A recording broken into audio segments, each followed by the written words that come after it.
كواليس وصدمة محمد شحاتة، أخبار المنافس اتحاد العاصمة، نصر عزام ينهي جدل إيقاف القيد، أزمة الحكام الأجانب، مباراة سيراميكا، رشوة الأهلي المقننة لعلي ماهر، مفاجأة مدحت عبد الهادي، والعديد والعديد من الأخبار، ولكن ابقوا معنا.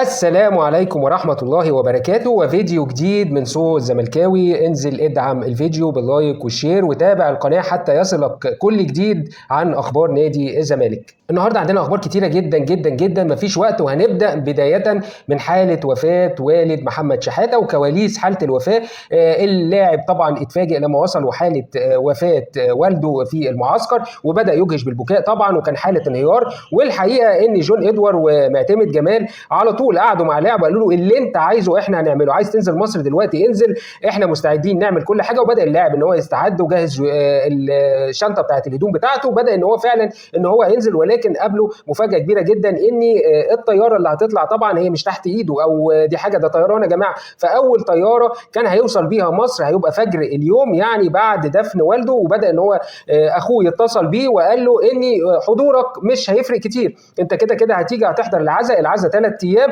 والعزاء مستمره حتى الاحد القادم، وممكن ان انت تلعب المباراه. وده كان حلم والدك، ان انت تقدر تجيب الكونفدراليه وان انت تقدر تجيب الدوري لنادي الزمالك، وخليك موجود، العب مباراتك وشارك، وتعالى يوم الاحد في المنيا واحضر اخر يوم في العزاء، ويبقى كده انت شاركت. لان برضو انت لو جيت هتحضر اول يوم وتاني يوم وتالت يوم في العزاء، وبناء عليه هيفضل مع اللاعبين والجهاز الفني، وهينزل بقى يوم سفر اللاعبين، وهتستناه عربيه هتاخده على المنيا ليحضر العزاء لوالده. والده واحد من الناس المحترمين، وفعلا ان هو قدر ان هو يربي لاعب محترم ما بيتكلمش، منتهى الادب منتهى الاحترام. طبعا نتمنى له دوام المغفره ويتغمده الله بالرحمه للفقيد.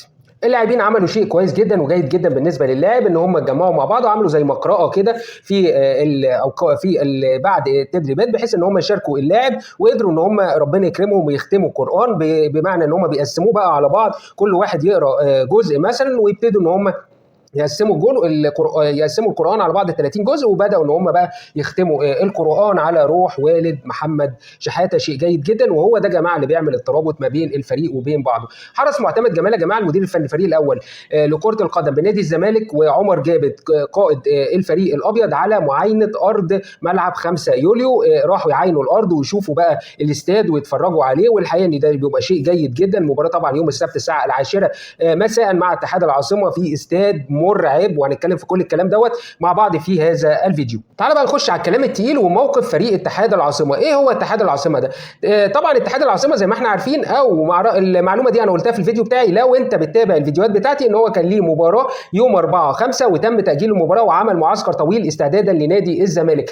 اقوى مهاجم عنده هيغيب عن المباراه اللي هو حسين الدين غشه عشان الاصابه. بالاضافه بقى ان هو عمل في يناير اللي فات مع 2 مساكين تعاقد، ولكن الاثنين مساكين دول اللي هم الاساسيين مش هيلعبوا في المباراه، لان هم غير مقيدين افريقيا، اللي هو عماد الدين عزي ده مش من ضمن اللعيبه اللي هتبقى متواجده، واشرف عباده وده لاعب دولي وبيلعب في منتخب الجزائر. يعني 3 لاعبين مش هيبقوا موجودين، ودول من ضمن الاساسيين في فريق اتحاد العاصمه. عندهم لاعب خطير جدا اسمه الخلدي، ودوت رقم 7، ودوت هيبقى موجود واساسي، واحدى اللاعبين البارزين في فريق اتحاد العاصمه. فريق اتحاد العاصمه يا جماعه فريق بطل، بمعنى ايه؟ ان هو خد كاس الجزائر اعتقد 7 مرات، وخد الدوري اعتقد 9 مرات، وخد السوبر الافريقي من النادي الاهلي، وخد الكونفدراليه قبل كده، فهو فريق بطل.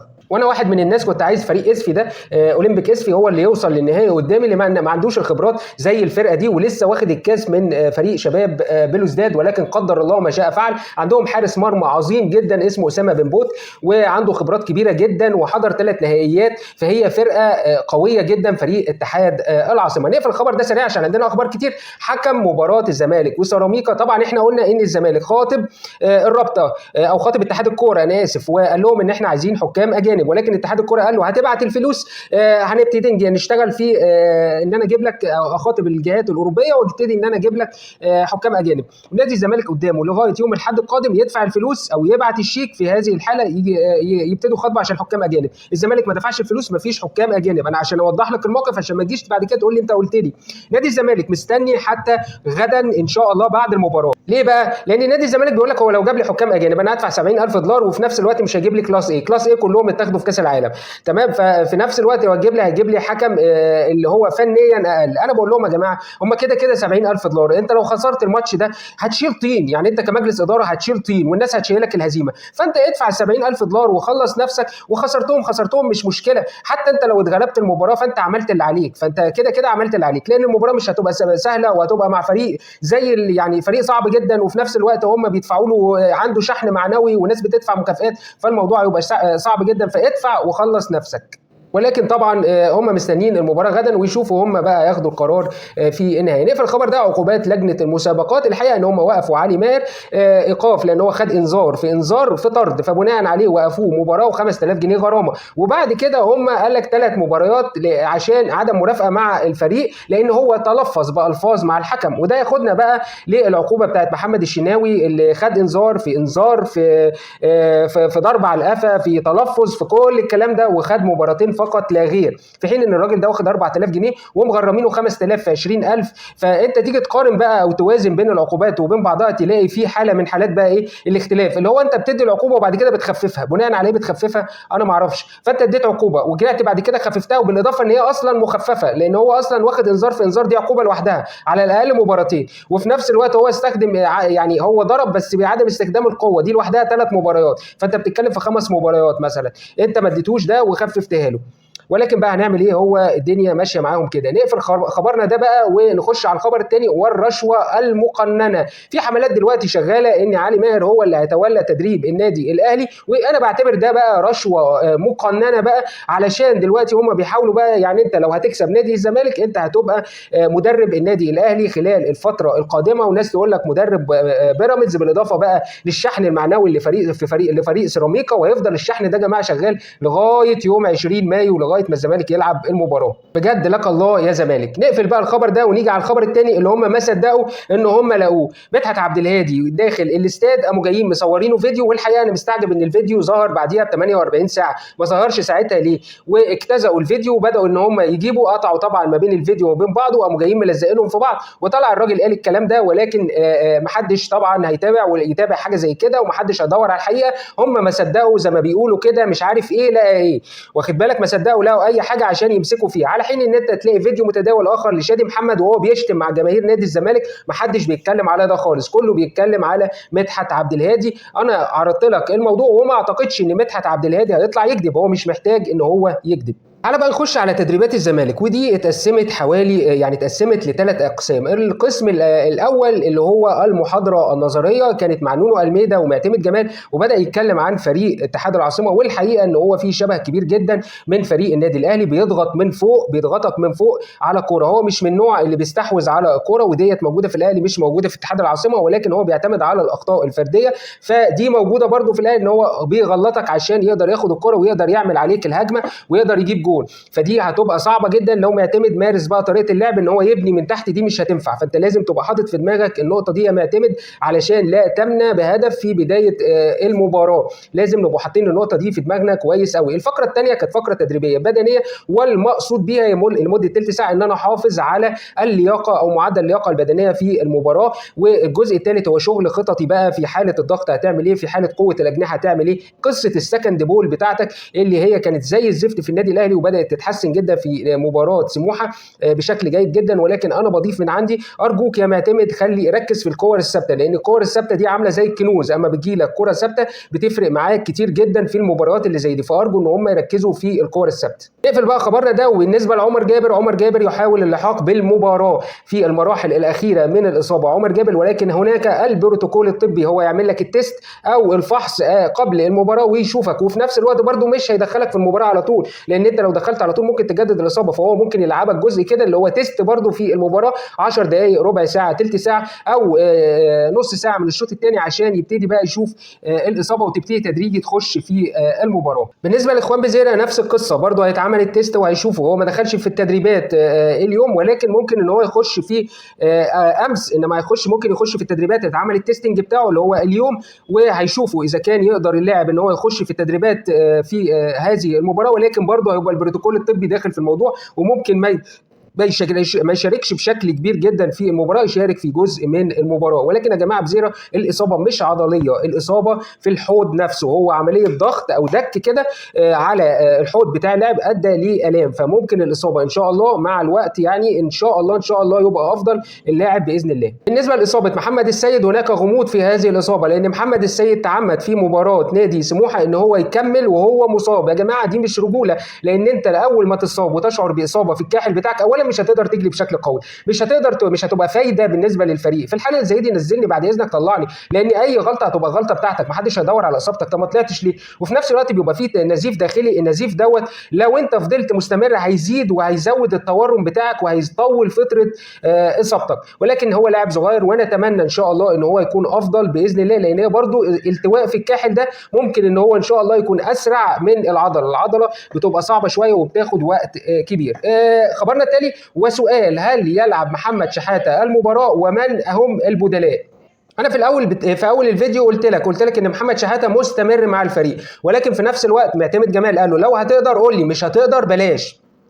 وفي الحاله اللي زي دي فهو بيجهز عده لاعبين. رقم واحد يوسف الفرنسي، وده اللي يا جماعه اللي احنا قلنا الناشئين، كنت لازم تجهز الناشئين. انت فجاه لعب معاك 5 ناشئين وكلنا اشدنا بيهم، كانوا مباراه زي دي وتم تقييدهم افريقيا، فمباراه زي دي كانت اللعيبه دي هتشيلك كويس جدا. مش يوسف الفرنسي بس، كان في كذا لعيب معاك غير محمد ابراهيم ويوسف الفرنسي، ومعاك لعيبه كتير. انت كان زمانك في كل مباراه ادفع بواحد، ادفع بالثاني 10 دقائق، ربع ساعه، اديله الريسك، كنت هتلاقي اللعيبه ديت معاك. ولكن قدر الله ما شاء فعل، ده من ضمن الحلول انزل لاعب زي ده وسط هذا الكم من الجماهير. لقى الله يا زمالك، ان شاء الله ربنا ينصرنا باذن الله. واللاعب الثاني احمد ربيع، ولكن هناك خوف من تدخلات اللاعب وقراراته اثناء المباراه، بياخد قرارات خاطئه، ودايما الكور بتاعته بتبقى مقطوعه، وممكن ان هي ترد عليك بهجمات خطيره جدا. في خبرنا ده، وكنت قلت لك امبارح بخبر ان الاستاد هيبقى 50,000 في ليله المباراه، ولكن تم تصحيح هذا الخبر يا جماعه. في مدرج تاني اضافي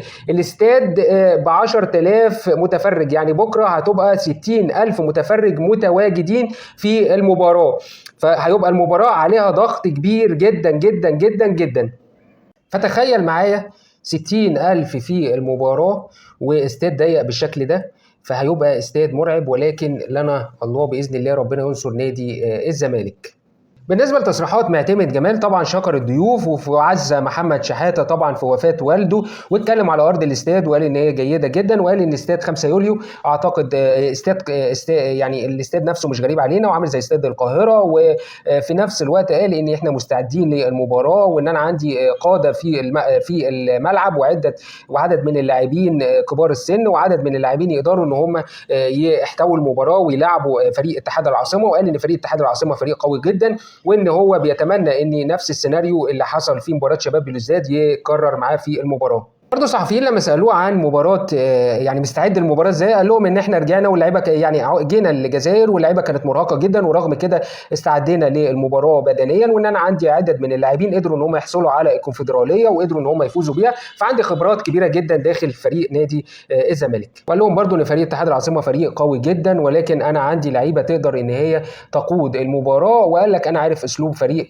اتحاد العاصمه، رغم ان هو فريق من الفرق القويه، والجانب الذهني مهم جدا، والتركيز هو الاساس بالنسبه للاعبين. وقال لك ان انا جاي من بطوله قويه جدا، بطوله الدوري، لكننا احنا قفلناها وبدانا نستعد لمباراه اتحاد العاصمه. الحقيقه ان كل تصريحات معتمد جمال ذكيه جدا، ووجه رساله للجمهور وقال ان انا مش هقدر مهما قلت ومهما اتكلمت ان انا اوفيهم حق او في الجماهير حقها. بالنسبه لعمر جابر برضو طلع قال يعني نفس الكلام اللي قاله معتمد جمال، وقال ان احنا من الفرق القويه جدا داخل القاره، وان احنا قدرنا ان احنا نخوض كذا نهائي وفي خبرات كبيره جدا داخل الفريق.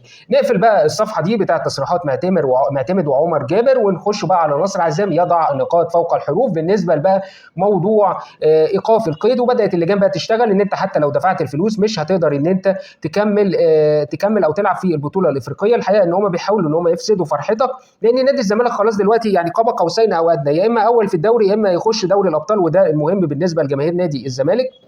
جماهير نادي الزمالك ما بتفكرش على فكره في الدوري قد ما بتفكر في ان هي تخش دوري ابطال وتكسب دوري الابطال. موضوع الدوري ده بقى بالنسبه لنا مسرحيه احنا مش عايزين نخوض فيها كل سنه. فدلوقتي انا عندي انا كراجل زملكاوي انا كل اللي يهمني دوري الابطال، العب في دوري الابطال واطلع كاس عالم، وانت بقى خد الدوري بقى ان شاء الله تاخده 500 سنه قدام، مش هيهمني لان انا عارف ان هي مسرحيه وان في مجاملات وان كده كده انت بتكسب بالحكام، فالموضوع مش فارق معايا وهتتفرج على المسرحيه دي في الجوله 20. فانا كل اللي يهمني ان انا اخش دوري الابطال واخد الكونفدراليه، وده كان هيبقى بالنسبه لي الكونفدراليه دي ب 500 دوري من اللي انت بتاخده، مش ب 45 بس، ب 500 دوري، اي بطوله افريقيه ب 500 دوري. الدليل على الكلام بتاعي ان هم بعد ما طلعوا قال لك ان الاهلي هينسحب من الكونفدراليه والنادي الاهلي هيسيب الكونفدراليه، رجعوا بعد كده قال لك كدبوا الخبر، قال لك ان النادي الاهلي لما الكاف رد قال لك اللي هينسحب عليه عقوبات كبيره جدا، قال لك ان انا مش هسيب احنا ما قلناش كده واحنا مش هنسيب الكونفدراليه دي ب 4 مليون دولار. الدليل على الكلام اللي انا قلته، وهم ما يقدروش يسيبوها لان هم بقى لهم سنتين ما بيخشوش دوري ابطال او بيطلعوا من الادوار، السنه دي ممكن ما يخشوهاش وبيطلعوا من الادوار الاقصائيه، فبالتالي مفيش دولارات بقى، فهم مضطرين ان هم يخشوا بطوله زي دي. مش مضطرين، هم لازم يخشوا بطوله زي دي، لان هو حتى لو ما دخلهاش التصنيف بتاعه هيقل، يعني تصنيفه كنادي هيقل، لان بدا نادي الزمالك بقى يعلى عليه وبدا يبقى من ضمن التصنيف الاول، لان الزمالك اخر يا جماعه من 2018 دي البطوله الثالثه يوصل فيها نهائي في الكونفدراليه، احنا لولا البطوله بتاعت زيزو دي كنا خدناها، فدي البطوله الثالثه لنادي الزمالك، لو خدها السنه دي هيبقى 3 بطولات كونفدراليه من 2019 دي الثالثه لنادي الزمالك، 3 بطولات افريقيه، فهي بتتحسب ببطوله افريقيه فبتزود التصنيف بتاعك. بهذا الخبر ينتهي الفيديو ولم تنتهي اخبارنا. لو الفيديو عجبك والمحتوى عجبك انزل اعمل اللايك والشير وتابع القناه حتى يصلك كل جديد. اشكركم واشكر كل من وصل الى نهايه الفيديو، كل من شاف الفيديو ان شاء الله يتابع فيه ثانيه انا بشكره، وبشكر دعم الجميع. شكرا جزيلا.